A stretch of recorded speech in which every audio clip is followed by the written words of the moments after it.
दोस्तों, आज की हमारी गुफ्तगू का उन्वान है जुमा की रात हमबिस्तरी के दौरान औरत से 5 चीजें मांगना क्यों जरूरी है। वो लोग जो हमबिस्तरी के दौरान अपनी बीवी से ये 5 चीजें नहीं मांगते, उनकी जिंदगी कैसे जहन्नुम बन जाती है, ये जानना बहुत जरूरी है। और अगर जुमा की रात बीवी से ये 5 चीजें मांगी जाएं और वो देने से इनकार कर दे, तो समझ लो भाई, वो औरत तुम्हारी सच्ची साथी नहीं है, धोखेबाज है। और ऐसी औरत से तलाक लेकर जान छुड़ाना ही बेहतर है, वरना जिंदगी एक ऐसा अजाब बन जाएगी कि ना जीते बनेगा ना मरते। मेरे भाइयों, जुमा की रात सिर्फ जिस्मानी ताल्लुक का नाम नहीं है, ये दिलों के जुड़ने की रात है। ये वो मुकद्दस रात है जब बीवी का असल किरदार सामने आता है कि वो तुम्हारे लिए कितनी मुखलिस है, कितनी सच्ची है और तुम्हें कितना कुछ देने को तैयार है। आज का मौजू उन मर्दों के लिए है जो रिश्ता तो निभा रहे हैं मगर समझ नहीं पा रहे कि बीवी से असल ताल्लुक क्या होता है। और ये पैगाम उन औरतों के लिए भी है जो निकाह के बंधन में तो हैं मगर शौहर के जज्बात को सिर्फ एक फर्ज समझती हैं, मोहब्बत नहीं। तो तैयार हो जाओ, क्योंकि अब हम बात करेंगे उन 5 चीजों की जो हर शौहर को जुमा की रात अपनी बीवी से जरूर मांगनी चाहिए, वरना वो रिश्ता बाहर से जीता हुआ लगता है, अंदर से कब का मर चुका होता है। मेरे मोहतरम भाइयों, वह 5 चीजें बताने से पहले मैं आपको जुमा की रात हमबिस्तरी के वह फायदे बताना चाहती हूँ जिन्हें जानकर शायद आपका दिल बदल जाए और आप हर जुमा की रात अपनी बीवी की पेशानी पर बोसा देकर यह जरूर कहें, ए मेरी शरीके हयात, आज तैयार हो या नहीं? मगर मैं तो बिल्कुल तैयार हूँ, क्योंकि जुमा की रात सिर्फ मिलाप की रात नहीं बल्कि दिलों के मिलने का मौका भी है। ये रात अल्लाह की खास रहमतों की रात है और अगर इसी रात का इस्तेमाल मोहब्बत, प्यार और अच्छी मुलाकात से हो तो ये रात इबादत बन जाती है। जो शौहर इस रात बीवी के करीब आता है वो सिर्फ अपने जिस्म की नहीं बल्कि दिल की भी तस्कीन पाता है। यही वो रात है जिसमें नस्लें नेकी परवान चढ़ती हैं, दुआएं कबूल होती हैं और दिल के बोझ उतर जाते हैं। मगर अफसोस, आज की औरतें अक्सर शौहर के करीब आने से घबरा जाती हैं, रवैया ऐसा इख्तियार करती है जैसे बीमारी हो गई हो, जैसे शौहर का लम्स तकलीफ हो। शौहर चाहे तो वह आंखें बंद कर लेती हैं, शौहर बात करे तो मुंह मोड़ लेती हैं और शौहर चाहे कि सीने से लगा ले तो वो बदन में सख्ती ले आती है। और यही वो लम्हा होता है जहां रिश्ता सिर्फ निकाह के लफ्जों तक महदूद हो जाता है। अल्लाह को वो औरत पसंद नहीं जो शौहर को बिस्तर पर धोखा दे। ऐसी औरत के बारे में मेरे नबी ने फरमाया, अगर शौहर बुलाए और बीवी इनकार करें तो फरिश्ते पूरी रात लानत भेजते हैं।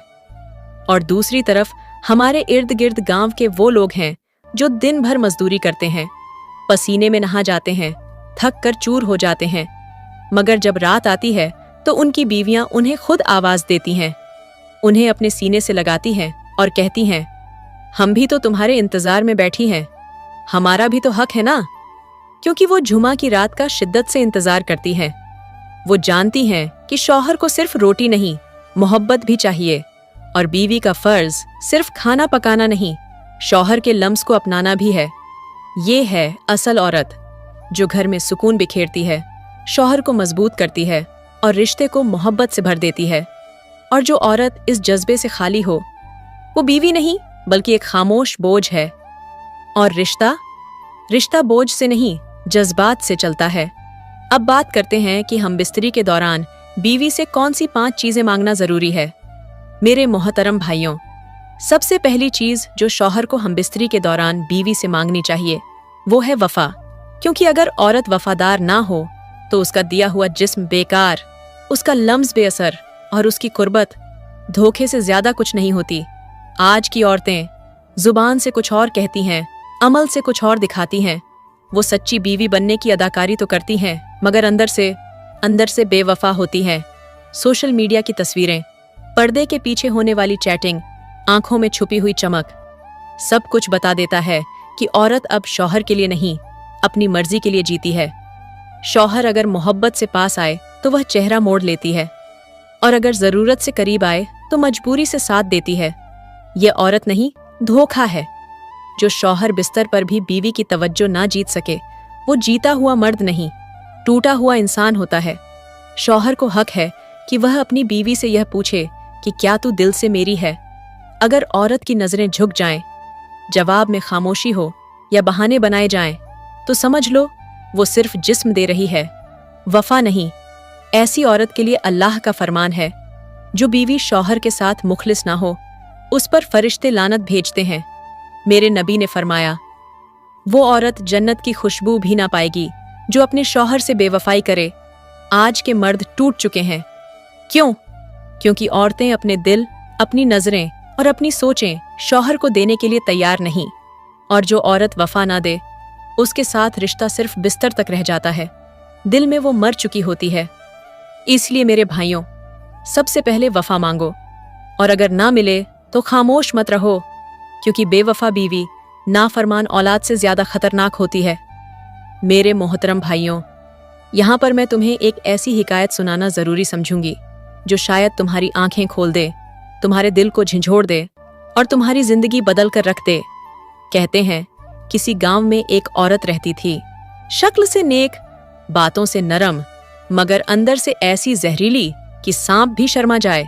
उसका शौहर दिन रात मजदूरी करता, बच्चों के लिए रिज़कत कमाता, खुद पर कम और बीवी बच्चों पर ज्यादा खर्च करता। वो चाहता था कि उसका घर जन्नत बने, मगर वो औरत जन्नत के नाम पर जहन्नुम का धुआं थी। वो शौहर के साथ बिस्तर पर लेटती जरूर थी, मगर दिल किसी और के नाम लिख चुकी थी। जब शौहर सुबह काम पर जाता, वो मोबाइल पर दूसरों से बातें करती, बच्चों को नजरअंदाज करती और रात को शौहर के साथ ऐसे सोती जैसे जबरदस्ती हो रही हो। वो शौहर को मजबूर, बेबस और बेकार समझती थी। और जब बच्चों ने मोहब्बत मांगी, माँ ने वक्त के बजाय आवाज बुलंद की, ताना दिया, झिड़क दिया। लेकिन मेरे भाइयों, अल्लाह की लाठी बेआवाज होती है। एक दिन वही औरत जिसने शौहर से धोखा किया, बच्चों को नजरअंदाज किया और जिंदगी को खेल समझा, वो बीमारी में गिर पड़ी।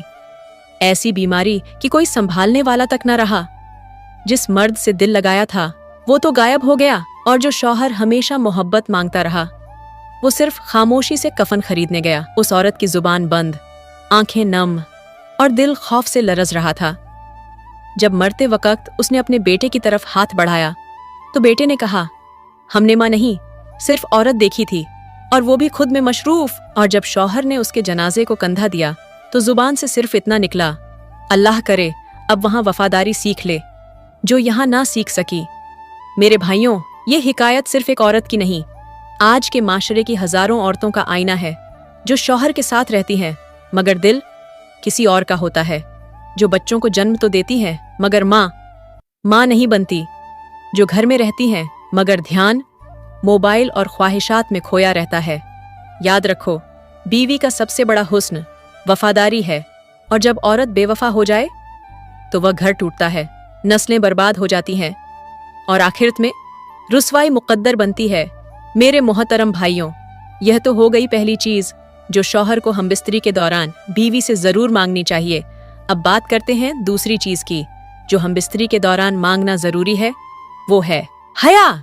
मेरे भाइयों, हया औरत का जेवर है, उसकी पहचान है, और बिस्तर पर हया ही औरत का सबसे कीमती हुस्न है। वो औरत जो अपने शौहर के सामने शर्माती है, नजरें झुकाकर बात करती है, आहिस्ता से लम्स कबूल करती है, वो सिर्फ जिस्म नहीं देती, दिल भी जीत लेती है। लेकिन आज की औरतों ने हया को कमजोरी समझ लिया है और बेहयाई को आजादी का नाम दे दिया है। आज की औरतें शौहर के साथ बैठने के बजाय मोबाइल के साथ सोती हैं, शौहर को देखने के बजाय सोशल मीडिया के फॉलोअर्स को खुश करने के तरीके ढूंढती हैं, और बिस्तर पर शौहर के लिए तैयार होने के बजाय इंस्टाग्राम पर तस्वीरें पोस्ट करने के लिए खुद को संवारती हैं।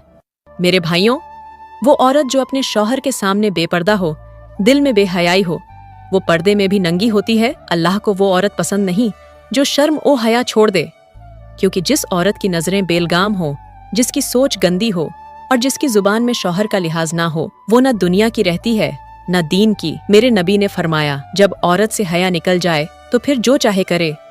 और यही हाल आज की औरतों का है, जो अपनी जुबान पर बेबाकी, लिबास में फैशन, अंदाज में बेअदबी और नजरें उठाकर बात करना एतमाद समझती हैं। हालांकि ये सब कुछ उनके रिश्ते की कब्र खोद रहा होता है।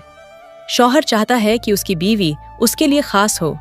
जब वह पास आए तो बीवी नजरें झुका ले, मुस्कुराकर आहिस्ता से करीब हो और दिल से शौहर के लम्स को अपनाए। न कि ऐसे बने जैसे कोई जबरदस्ती हो रही हो या जैसे वह किसी सस्ती सी फिल्म का सीन हो। आज के मर्द बेजार हो चुके हैं उन औरतों से जो जिस्म तो देती हैं मगर हया के बगैर, जो बात करती हैं मगर लिहाज के बगैर, जो ताल्लुक बनाती हैं मगर एहसास के बगैर। मेरे मोहतरम भाइयों, हमारे प्यारे आका, हमारे प्यारे नबी जब मिराज पर गए तो उन्होंने ऐसे ऐसे मंजर देखे जो इंसानी आंखें बर्दाश्त न कर सकें, मगर उन्होंने सब कुछ देखा, सहा और उम्मत के लिए सबक लेकर वापस आए। उस सफर के दौरान मेरे नबी को एक औरत दिखाई गई जो आग के अजाब में तो नहीं थी, मगर उसके चेहरे पर ऐसी स्याही थी कि फरिश्ते भी नजरें नीची कर लें। उसके बाल आग की मानिंद बिखरे हुए थे और उसके हाथ जले हुए कोयले जैसे नजर आ रहे थे। नबी करीम ने पूछा, ये कौन है? तो जवाब मिला, ये वो औरत है जिसने दुनिया में अपने शौहर के साथ बेवफाई की। उसकी बात ना मानी और जब वो हमबिस्तरी के लिए करीब आया तो उसने बदन पर कांटे बिछा दिए, मुंह मोड़ लिया, बहाने बनाए। ये वो औरत है जो पर्दे में रही मगर नजरें बेपर्दा थीं, जबान पर मोहब्बत थी मगर दिल में फरेब। मेरे भाइयों, सोचो, क्या हमारी बीवियां भी उस राह पर चल निकली हैं? क्या हम खामोश रहेंगे? हमें वो मोहब्बत नहीं चाहिए जिसके पीछे नियत साफ ना हो। हमें वो लफ्ज नहीं चाहिए जो बेजान हो, और वो साथ तो बिल्कुल नहीं चाहिए जिसमें रिस्क की बेबरकती, बच्चों की बदकिरदारी और रातों की बेचैनी छिपी हो। अब बात करते हैं तीसरी चीज की जो हमबिस्तरी के दौरान बीवी से मांगना जरूरी है, और वो है शौहर के माँ बाप की इज्जत। मेरे मोहतरम भाइयों, बीवी का हुस्न उसके चेहरे में नहीं, उसके रवैये में होता है, और उस रवैये की सबसे बड़ी पहचान ये है कि वो शौहर के माँ बाप के लिए कैसा दिल रखती है। वो बीवी जो शौहर के साथ बिस्तर पर तो मोहब्बत से पेश आती है, लेकिन उसी शौहर की माँ को तंज करती है, बाप को नजरअंदाज करती है। याद रखो, ऐसी औरत मोहब्बत नहीं, मक्कारी कर रही होती है। एक मर्द को उस वक्त सबसे ज्यादा टूटा हुआ कौन महसूस होता है? जब वो अपनी माँ को चुपचाप सहते देखता है और अपनी बीवी को ऊंची आवाज में बोलते हुए सुनता है। अब बात करते हैं चौथी चीज की जो हमबिस्तरी के दौरान बीवी से मांगना जरूरी है, और वो है बच्चों की परवरिश, बच्चों की अच्छी तरबियत। मेरे मोहतरम भाइयों, एक शौहर जब बीवी के साथ तन्हाई के लम्हे में होता है तो सिर्फ जिस्म की तस्कीन ही मकसद नहीं होता, बल्कि यह वो मौका भी होता है जहां दिल की बात की जाती है, जिंदगी के फैसले होते हैं, नस्लों का मुस्तकबिल तय किया जाता है। इसलिए उस लम्हे बीवी से ये वादा जरूर लिया जाए कि तू मेरी नस्ल की माँ बनकर दिखाएगी, न सिर्फ बच्चे जनेगी बल्कि उन्हें नेक बनाएगी, सालेह, बाअदब, बाअमल और बाहया बनाएगी। मगर अफसोस, आजकल मियाँ बीवी जब आपस में झगड़ते हैं, तल्ख कलामी करते हैं, इल्जामात की बारिश करते हैं, तो ये सब कुछ उन मासूम बच्चों के सामने करते हैं जिनकी उम्र अभी ये समझने की नहीं कि माँ बाप के अल्फाज भी जख्म बन सकते हैं। उन्हें ये शूर नहीं कि उनका हर सख्त जुमला, हर ऊंची आवाज, हर तंज, हर ताना उस बच्चे के जहन में एक जहरीला बीज बो रहा होता है जो आने वाले कल में नफरत, जिद, नाफरमानी और बगावत की शक्ल इख्तियार कर लेता है। आज के वालिदैन को अंदाजा ही नहीं कि वो जिस तरह बिस्तर पर एक दूसरे से बेअदबी से पेश आते हैं, बच्चों के सामने चिल्ला चिल्ला कर अपनी अना की जंग लड़ते हैं। क्या सोचते हैं वो बच्चा कुछ नहीं देख रहा, कुछ नहीं समझ रहा? नहीं, वही बच्चा कल को अपनी बीवी से वैसा ही सुलूक करेगा जैसा उसने अपने बाप को अपनी माँ के साथ करते देखा है, और वही बेटी कल को अपने शौहर को वैसा ही समझेगी जैसा उसने अपनी माँ को अपने बाप से शिकायत करते सुना है। घरों का माहौल सिर्फ दीवारों से नहीं बनता, तरबियत से बनता है। माँ की नरमी, बाप की शफकत, दोनों की खामोशी और सबसे बढ़कर एक दूसरे को इज्जत देना, यही वो बुनियाद है जिस पर नस्लों का किरदार खड़ा होता है। मगर आज का अलमिया देखो, माँ बाप ने बच्चों को सुकून नहीं दिया, चीखों के दरमियान बड़ा किया है, मोहब्बत नहीं दिखाई, माथे पर बल, लबों पर शिकायतें दी हैं। बच्चे अब तरबियत नहीं, गुस्सा, बेसब्री और बदजुबानी सीख रहे हैं। क्यों? क्योंकि यही तो उनके इर्द गिर्द का माहौल बन चुका है। वो माँ जो बेटे को ये सिखाती है कि तुम्हारे बाप ने कभी कुछ नहीं किया, वो दरअसल अपने बेटे को कल का नाकाम शौहर बना रही है। और वो बाप जो बेटी को माँ की कमजोरियां गिनवाता है, वो उसकी रूह में शौहर के लिए नफरत बो रहा है। ये तरबियत है या तबाही? इसलिए ऐ वालिदैन, अगर अपनी नस्ल को संवारना है तो अपने झगड़ों को कमरे की दीवारों तक महदूद रखो। अपनी जुबानों को बच्चों की मौजूदगी में काबू में रखो। याद रखो, तुम जो बोलते हो वो बच्चे याद रखते हैं, और जो सीखते हैं वही बन जाते हैं। माँ बाप की इज्जत, एक दूसरे से मोहब्बत और एक दूसरे के मुकाम को तस्लीम करना, यही वो असल दर्स है जो बच्चों के दिल में उतरता है और फिर वही उनकी शख्सियत का हिस्सा बन जाता है। अल्लाह का फरमान है, नरम बात पत्थर दिल को भी मोम कर देती है, और बदज़बान इंसान वो खुद को दूसरों की नजरों से गिरा देता है। जबान वो हथियार है जो दिलों को काट भी सकती है और जोड़ भी सकती है। हकीम लुकमान ने अपने बेटे को नसीहत दी, बेटा, जबान को काबू में रखना, क्योंकि यही वह चीज है जो इंसान को इज्जत देती है और यही इंसान को जलील भी कर देती है। फरमाया, ऐ बेटे, अगर कलाम सोना है तो खामोशी हीरे से कम नहीं। अगर बोलना सीखो तो पहले सोचना सीखो, क्योंकि जो बोलने से पहले सोचता है वो कभी रुसवा नहीं होता, और जो जबान से बेखबर होता है वो रिश्ते, मोहब्बत और इज्जत सब कुछ खो देता है। लुकमान ने कहा, बेटा, अब जब तुम बोलना सीख गए हो तो इतना बोलो कि सामने वाला तुम्हें सुनना चाहे, और इतना मीठा बोलो कि तुम्हें बार बार सुनने का दिल करे। बीवी की जुबान अगर शौहर के दिल को सुकून दे तो वही जबान उसके लिए दुआ बन जाती है, और अगर जबान कड़वी हो तो वही जबान रिश्ता खा जाती है। औरत का हुस्न चेहरे में नहीं बल्कि उसकी जुबान में होता है, और वो बीवी जो नरमी से बात करे वो अपने शौहर का दिल हमेशा के लिए जीत लेती है। जबान अगर काबू में ना हो तो इबादत भी बेकार, और अगर जुबान नरम हो तो खामोशी भी मोहब्बत बन जाती है। नाजरीन, उम्मीद करती हूँ कि आज की वीडियो आपको काफ़ी पसंद आई होगी। वीडियो अच्छी लगे तो मेरे दोस्त चैनल को सब्सक्राइब करें और वीडियो को लाइक करना मत भूलिए। जज़ाकल्लाह।